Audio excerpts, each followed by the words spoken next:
Hey guys, so I've been inspired to make a little vid about my name, Confidence in a Compact, and kind of like my mission and how I got here and why I'm so comfortable getting on camera and speaking to a ton of strangers that don't even know. Like, that would scare the crap out of a lot of people, and I get it, but let me start here. I've been getting messages by ladies that have said things like along the lines of, gosh, I just wish I was as comfortable in my skin as you are in yours, or I'm so worried about what other people think about me, and and I'm going to use you as inspiration, which is so amazing. That is exactly why I'm putting myself out there. Because I wasn't always like this, and I didn't always look extremely put together, and I didn't, not trying to say that I always look put together. Like, you guys see me when I definitely look like a bag of poo, but, I do my makeup. That's what I do for a living. I do my makeup on video and I do hair, but I also like to promote self-love and self-confidence and inspire like young girls or just any woman who's never really stepped into her power, which is confidence, you guys. Like, confidence starts with everything. And I ruined my career because I didn't have enough confidence in myself. So I've learned things that I just want to share with you. So let me go into detail. So let me start by like when I was a little bit younger. I got big boobs when I was too young to have big boobs. Along with that came with acne, like on my forehead. And I would pick my pimples, and I had a pretty like ugly duckling face. And I got made fun of by mean girls for it. And I kind of was so like impressionable at that time where it really, really stuck with me in my relationships later on in life of how I was going to view me versus other people. And so I always sort of felt different, if that makes sense. I don't know. Like, I always felt a little bit different and a little bit like an outsider, kind of a loner. And I never really felt like I like actually 100% fit in until I started doing what I'm doing now. And I would try to be like other people, and I was kind of a follower, and I just wasn't like living true to myself. And like, this even goes back to like a few years ago. Like, I really became a lot more confident after I had my children, and then I just kind of stepped back and started realizing like it's so not all about me, and people don't freaking care. Like, I look at how I look at other people and I'm like, cool. Okay, moving on. Or, great, I'm so happy for her. I'm so excited for her. And I can look at like things from a really good, positive place. So it's like a blessing for me that I can look at things in a positive, non-judgy place, because I am not stuck here with the fears of, what if this person thinks I'm like a jerk off? Or what if this person thinks I'm stupid? Or what if this person thinks like I only want attention and I'm just like some sort of attention whore? Because no, that's not how I go into situations. Like, I go into situations by praising other people and just throwing love at people, because it makes me feel better and it makes them feel better. And we all just feel better. There's enough room for all of us. There are so many different types of beautiful women. It's not just one type of beautiful woman. Look at, Victoria's Secret angels. They all look different, but they're all stinking beautiful.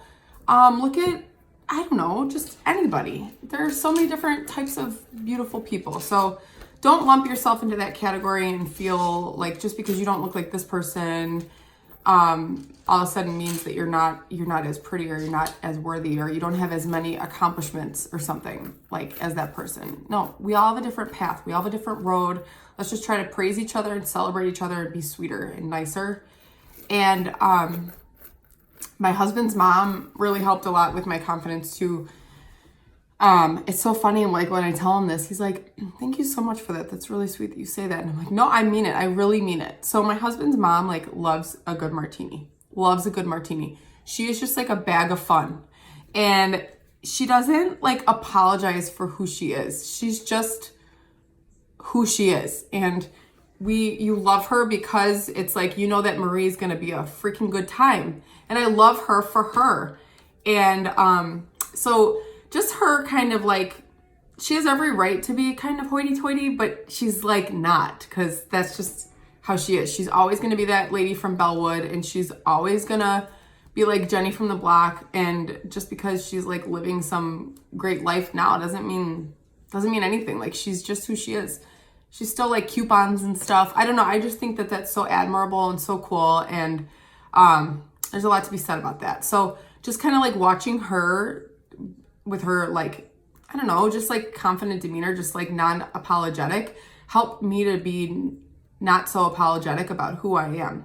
At a time, I would change my personality for other people. So like if I was, say, hanging around with somebody who I thought was very, I don't know, very religious and like, you know, was really into the Bible, I would like watch my swearing. I wouldn't talk about how I like to have a cocktail.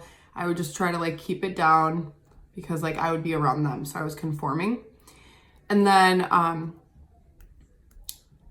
just decided, like, I am who I am, and this person is going to find out about me eventually. So why not like show them who I am right off the bat? And not everyone's perfect. Everyone has skeletons in their closet. So when you see somebody who's, you know, driving their Mercedes and all this stuff, and they look like they have this like perfect life, behind closed doors, you guys, they have some of the same struggles that we do. And I know that firsthand. And so I guess when I started just like adding all of these things up, I realized like no one is perfect, and you should be proud of what makes you not perfect or not fitting the mold, because you're different and you're unique. So I always thought that maybe I had like some sort of something to say to people, and I never really tapped into it. I didn't know what I would do. I didn't know where to begin. And then I landed with this makeup company. It just kind of like pulled it out of me. Everything just started like aligning, and all of a sudden I'm like, and I started with these crappy videos on Facebook, and then I just like decided, you know what, Meg, you're worth something way more than you are going to put yourself in a box for, just because you clumped yourself into this little bubble when you were a little kid. You're going to freaking get out of that, and you're going to own who you are, and you're going to inspire women to own who they are. Because if we are all just who we are, you guys, this would be such a cool, fun world. But no, everyone's just trying to be like someone else just because they perceive perfection, when really behind closed doors, you guys, nobody's perfect. People are so screwed up. So it's like my mission, just to let you guys know, like, I still get nervous. I'm so awkward in front of the camera. I can take a fantastic selfie because I've learned how to do that. I've done it 1,000 times. So I've figured it out. But when you pair me with like some photographer, I don't know what the fudge I'm doing. I feel so awkward. I'm like, oh my God, this person, I don't know how to like, I don't know my angles unless I'm in front of a mirror, you know? So there's so many things that I'm not confident with either, but I just learned to just seize the day, take the opportunity, and remember that the early bird gets the worm. So whatever it is that you want to do, or whatever you feel like you're hiding, stop hiding and just live your life. Just be who you are, because people are going to love you. That's where you're going to find your best friends. The second that I became like who I was and I wasn't apologetic for any of it, I have found some of my truest friends that I don't have to hide from. They'll know me, and they started knowing me from the get-go, straight out of the gate. So I hope you guys understand where I'm coming from. And I hope you guys enjoy the mission. And I hope you guys learn something. If you have somebody that you might feel needs to hear this, please pass it along. This is like it's my heart and soul. I love making people pretty and beautiful and feel good on the outside, but it's what's on the inside. So more importantly, I want to make you love yourself, because I didn't always love myself, and sometimes I still don't, but this is definitely something I'm so passionate about. It's in my heart and soul, and I just want it for everyone. So you guys, thanks for watching. I'll talk to you soon, and pass this message along if you know somebody who might want to hear it. I mean, a teenage girl would be a good one. So, all right, I'll talk to you soon. Bye-bye.